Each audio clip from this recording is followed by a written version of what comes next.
بالله من الشيطان اللعين الرجيم. بسم الله الرحمن الرحيم. الحمد لله رب العالمين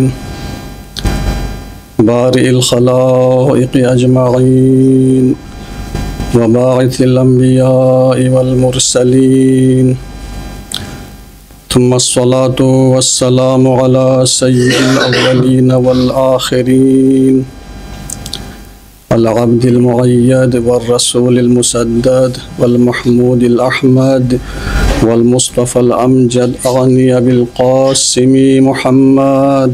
اللهم صل على محمد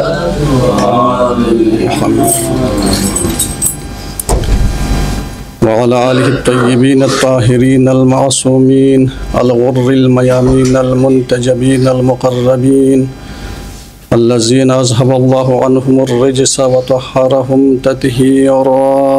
اللهم صل على محمد وآل محمد.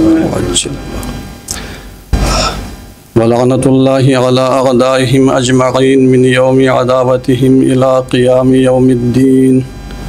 أما بعد، فقد قال رسول الله صلى الله عليه وآله وسلم لأمير المؤمنين عليه السلام: يا علي أنت وشيعتك هم الفائزون. بر محمد وآل محمد صلوات. اللهم صل على محمد.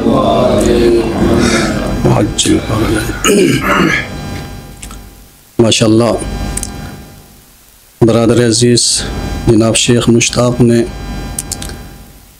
کما حقہ مجلس کا حق ادا کر دیا ہے. آپ کے سامنے فضائل و مصائب بیان ہو گئے.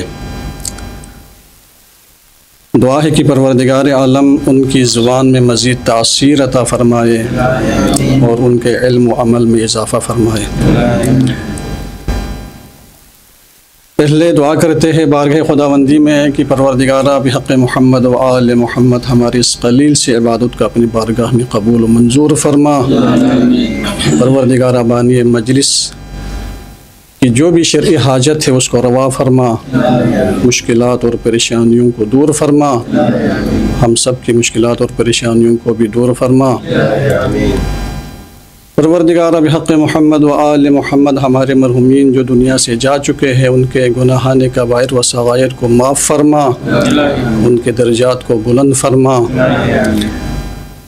پروردگارہ ہماری عاقبت بخیر فرما، ہمیں دنیا میں محمد و آل محمد علیہ السلام کے نقش قدم پر چلنے کی توفیق عطا فرما اور آخرت میں ان کی شفاعت نصیب فرما. امام زمانے کے ظہور میں تعجیل فرما اور آپ کے اعوان و انصار میں ہمارا شمار فرما. بر محمد و آل محمد صلوات.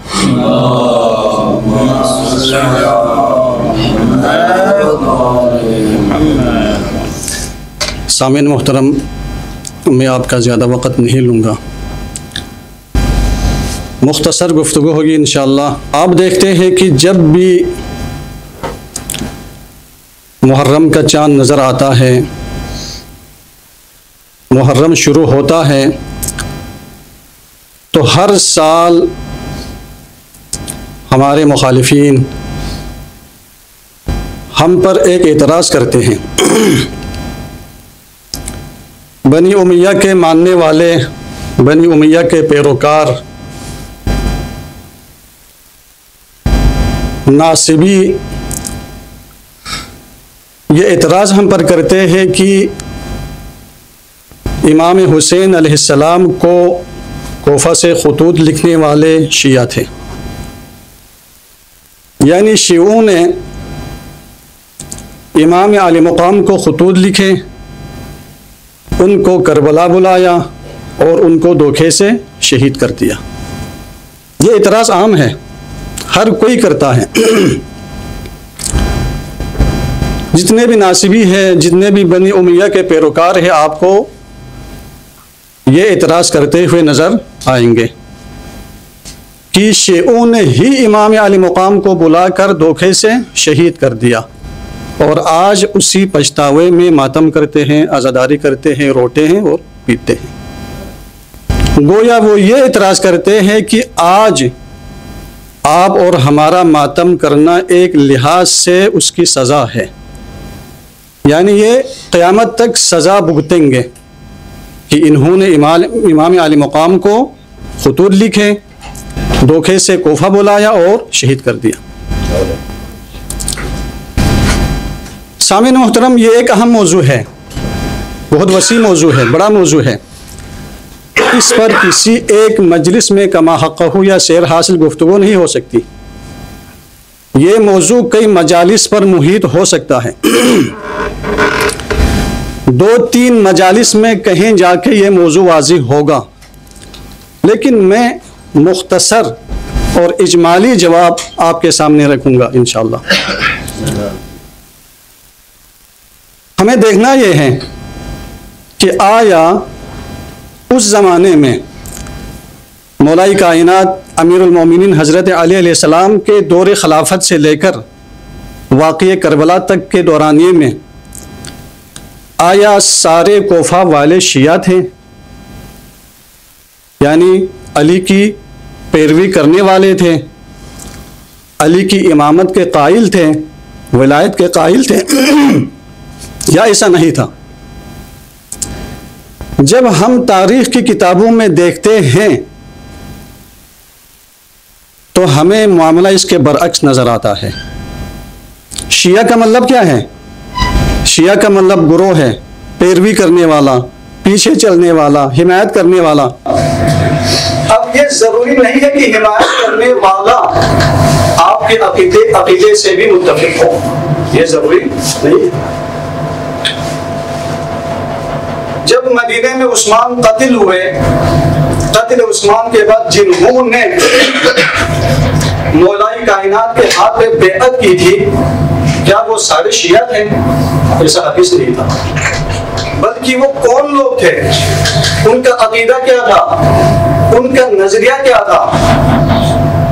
ہم تاریخ میں جب دیکھتے ہیں تو ہمیں معلوم ہوتا ہے کہ مولائی کائنات کے ہاتھ پہ بیعت کرنے والے وہی تھے جنہوں نے ابو بکر کی بیعت کی تھی، جنہوں نے عثمان کی بیعت کی تھی، جنہوں نے عمر کی بیعت کی تھی، یعنی سارے خلفاء کے ماننے والے تھے۔ انہوں نے مولائی کائنات کے ہاتھ پہ چوتھے خلیفہ کے طور پہ بیعت کی تھی، چوتھے خلیفہ کی حیثیت سے۔ شیعہ یعنی شیعہ کا مطلب کیا ہے؟ شیعہ وہ ہوتا ہے جو مولائی کائنات کو خلیفہ بلا فصل سمجھتا ہے، جو مولائی کائنات کی بلا فصل خلافت کا قائل ہے، وہ شیعہ ہے۔ شیعہ کے نزدیک مولائی کائنات امیر المومنین خلیفہ بلا فصل ہے، شیعہ کے نزدیک مولائی کائنات منصوص من اللہ ہے، اللہ کی طرف سے معین کیا ہوا امام ہے، خلیفہ ہے۔ شیعہ مولائی کائنات کو معصوم عن الخطا سمجھتے ہیں، لیکن اس زمانے میں جنہوں نے مولائی کائنات کے ہاتھ پہ بیعت کی تھی، کیا وہ اس نظریے کے قائل تھے؟ ایسا حدیث نہیں تھا۔ وہ ابو بکر کی بیعت کرنے والے تھے، عمر کی بیعت کرنے والے تھے، عثمان کے ہاتھ پہ بیعت کرنے والے تھے، تو لہٰذا انہوں نے مولائی کائنات کے ہاتھ پہ بیعت چوتھے خلیفہ کی حیثیت سے کی تھی۔ تو ہم یوں کہہ سکتے ہیں کہ ہم شیعہ کو 2 حصوں میں تقسیم کر سکتے ہیں۔ ایک عقیدتی شیعہ جو امام کو، جو خلیفہ کو منصوص من اللہ سمجھتا ہے، بلا فصل سمجھتا ہے۔ ایک سیاسی شیعہ جو امام کو، مولائی کائنات کو، امیر المومنین کو خلیفہ بلا فصل نہیں سمجھتا، بلکہ چوتھا خلیفہ سمجھتا ہے، اور چوتھے خلیفے کی حیثیت سے ہی وہ بیعت کرتا ہے، تو یہ سیاسی شیعہ ہے۔ اس بات کا ثبوت کہ مولائی کائنات ان کے نزدیک خلیفہ بلا فصل نہیں تھے، بلکہ چوتھے خلیفہ تھے۔ جب آپ نے کوفہ کو اپنا دارالحکومت قرار دیا تو ایک مرتبہ یہ سارے لوگ آپ کی خدمت میں آتے اور کہتے ہیں، رمضان کا مہینہ ہے، کہ مولائی کہتے ہیں یا علی ہم رمضان کی نفل نمازوں کو، مستحب نمازوں کو جماعت کے ساتھ پڑھنا چاہتے ہیں، لہٰذا آپ کسی کو ہمارا امام مقرر کریں۔ تو مولا کائنات نے فرمایا کہ نفل نمازوں کو، مستحبی نمازوں کو جماعت کے ساتھ نہیں پڑھ سکتے، یہ عمر کی سنت ہے، یہ بدعت ہے، دین میں شریعت میں اس کی گنجائش نہیں ہے۔ لیکن جب مولا کائنات نے ان کو کوئی امام مقرر نہیں کیا تو وہ خود مسجد کوفہ میں نفل کی نمازوں کو جماعت کے ساتھ پڑھنے لگے۔ تاریخ میں ملتا ہے ایک مرتبہ مولا کائنات نے امام حسن مجتبی علیہ السلام سے فرمایا کہ بیٹا حسن جاؤ مسجد میں جا کے ان کو روکو، یعنی جماعت کو، نفل نمازوں کو جماعت کے ساتھ پڑھنے سے روکو، ان کو تراویح سے روکو۔ تو امام حسن مجتبی علیہ السلام مسجد میں تشریف لاتے ہیں اور ان کو منع کرتے ہیں۔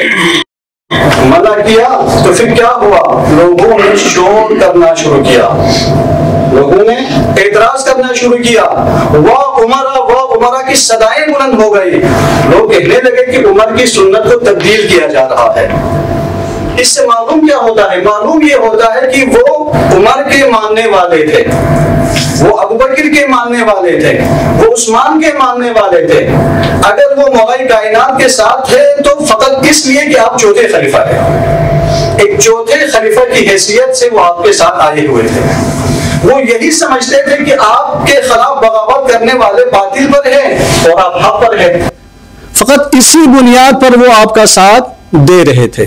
تو لہٰذا وہ شیعہ، وہ عقیدتی شیعہ نہیں تھے، وہ سیاسی شیعہ تھے، اسی لیے انہوں نے اعتراض کیا، اسی لیے انہوں نے تراویح کو ترک کرنے سے انکار کیا۔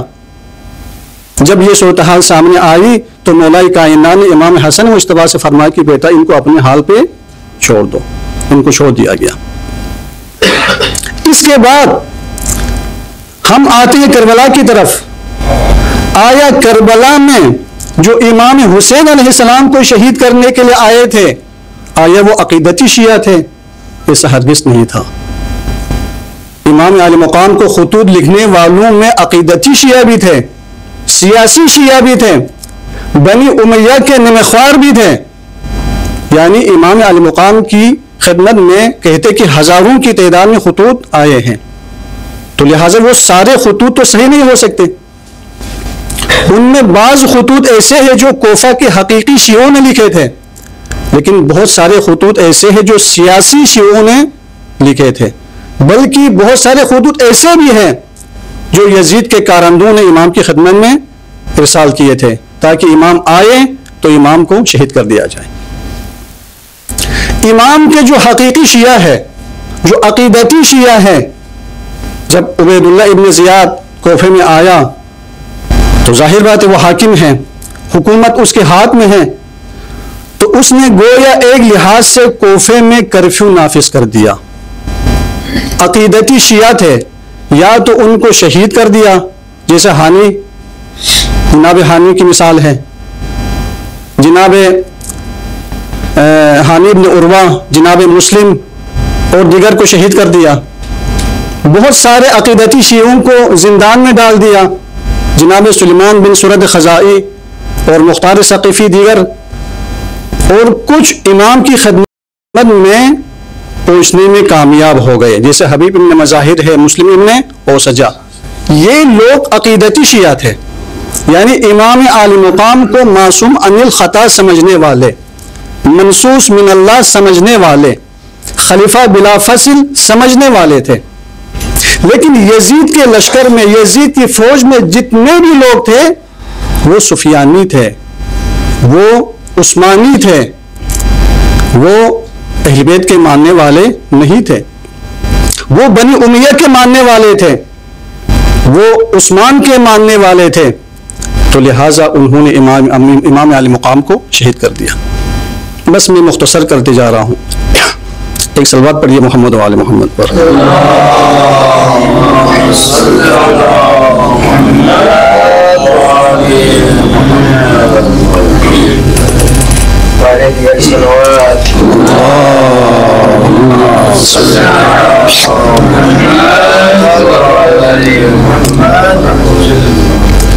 ایک مرتبہ کربلا کے میدان میں امام حسین نے ابن زیاد کے لشکر سے، عمر سعد کے لشکر سے خطاب کرتے ہوئے فرمایا اتقتلونی، کیا تم مجھے قتل کرنا چاہتے ہو؟ علی سنت بدلتھا، یعنی کیا میں نے کوئی سنت میں تبدیلی کر لی ہے، کسی سنت کو میں نے بدل دیا ہے؟ ام علی شریعت غیرتھا، کیا تم میرے ساتھ جنگ کرنے کے لیے اس لیے آئے ہو کہ میں نے کسی شریعت کو تبدیل کر دیا ہے، پامال کر دیا ہے؟ ام علی جرم فعلتہ، یا میں نے کسی جرم کا ارتکاب کیا ہے؟ ام علی حق ترکتہ، یا تم مجھ سے جنگ کرنے کے لیے، قتال کرنے کے لیے اس بنا پر آئے ہو کہ میں نے کسی حق کو چھوڑ دیا ہے؟ اب وہ کیا جواب دیتے ہیں؟ وہ جواب دیتے ہیں کہ اے حسین ابن علی، اے فرزند رسول، آپ نے کسی سنت کو تبدیل نہیں کیا، کسی شریعت کو بھی پامال نہیں کیا، آپ نے کسی جرم کا ارتکاب بھی نہیں کیا، آپ نے کسی حق کو بھی نہیں چھوڑا۔ ہم آپ سے جنگ کرنے کے لیے آئے ہیں، کیوں آئے ہیں؟ انا قتلناک بغضا لابیک، ہم آپ سے قتال کرنے کے لیے آئے ہیں آپ کے بابا علی مرتضیٰ کے بغض میں۔ اس سے دو باتیں ثابت ہوتی ہے کہ وہاں جتنے بھی لوگ جمع تھے وہ سارے اپنے دلوں میں مولائے کائنات کا بغض رکھتے تھے۔ وہ سارے کون تھے؟ بنی امیہ کے ماننے والے تھے، بنی امیہ کے پیروکار تھے، وہ سارے سفیانی تھے، وہ سارے عثمانی تھے۔ ان کے عقیدے کے مطابق عثمان کو مولائے کائنات کے پیروکاروں نے شہید کیا تھا یا قتل کر دیا تھا، ان کا عقیدہ یہ تھا۔ یہ دو باتیں ثابت ہو جاتی، ایک یہ کہ وہ سارے بنی امیہ کے ماننے والے تھے، دوسری بات یہ کہ اس لشکر میں شیعہ تو کجا ایک عام سنی بھی نہیں تھا، یعنی کوئی ایسا فرد جو ابوبکر کی خلافت کو مانتا ہو یا عثمان کی یا عمر کی خلافت کا پیروکار ہو، وہ بھی نہیں تھا، ایک عام سنی بھی نہیں تھا۔ ایک عام سنی کے دل میں بھی علی کی محبت ہوتی ہے، ایک عام مسلمان کے دل میں بھی حسین کی محبت ہوتی ہے، لیکن وہ وہاں پہ جتنے بھی اس لشکر میں جتنے بھی سپاہی تھے وہ ایسے تھے جن کے دلوں میں علی کا بغض تھا، علی کا بغض لے کر آئے ہیں۔ تو پھر یہ لوگ کس منہ سے کہتے ہیں کہ شیعوں نے امام علی مقام کو خطوط لکھے، امام کو دھوکے سے کربلا بلایا اور شہید کر دیا؟ یہ مختصر جواب ہے، تاریخ میں انشاءاللہ آپ لوگ مطالعہ کریں تو آپ کو بہت ساری چیزیں آپ کو پڑھنے کو ملیں گی اور بات واضح ہو جائے گی۔ بس میں نے گفتگو تمام کر لی۔ عزاداران مظلوم کربلا، آج 13 محرم ہے۔ روایت کے مطابق، تاریخ کے مطابق آج امام سجاد علیہ السلام نے اپنے بابا بنی ہاشم کے دیگر شہداء اور اصحاب انصار کے جنازوں کو دفن کر دیا۔ عزاداران مظلوم کربلا، امام علی مقام نے بنی اسد کے قبیلے سے عہد لیا تھا، ان سے وعدہ لیا تھا کہ ہماری شہادت کے بعد ہمارے جنازوں کو دفن کر دینا۔ بنی اسد کا قبیلہ کربلا کے قریب ایک دیہات میں آباد تھا۔ ارباب مقاتل لکھتے ہیں کہ 11 محرم کو جب عمر سعد نے حکم دیا کہ یزید کے لشکر میں سے جتنے بھی قتل ہوئے ہیں ان کو دفن کر دیا جائے، جب وہ اپنے سپاہیوں کے نجس جسموں کو دفن کر کے چلے گئے، لیکن فرزند زہرا کو کربلا کی ریت پر بے گور و کفن چھوڑ دیا۔